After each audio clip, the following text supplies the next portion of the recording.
चंद्रपूरची आराध्य दैवत असलेल्या माता महाकाली यात्रेच्या पार्श्वभूमीवर यात्रेची पूर्वतयारी व इतर अनुषंगिक बाबींचा आढावा घेण्यासाठी जिल्हाधिकारी विनय गौडा यांनी बुधवारी माता महाकाली मंदिर परिसराची पाहणी करून संबंधित यंत्रणेला सूचना दिल्या.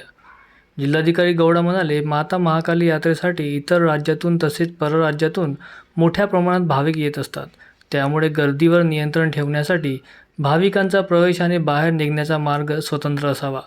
गर्दी व्यवस्थापनासाठी योग्य नियोजन प्रशासनाने करावे. ठिकठिकाणी बॅरिकेडिंग करण्यात यावे. यात्रा कालावधीत संपूर्ण मंदिर परिसराची साफसफाई नियमितपणे करावी. उन्हाळ्याचे दिवस असल्यामुळे भाविकांसाठी पिण्याच्या पाण्याची व्यवस्था असावी. किचन स्थळे मंदिर परिसर आणि दुकानांच्या दूर ठेवावे. मंदिराच्या आजूबाजूच्या परिसरात भाविकांना बसू देऊ नये.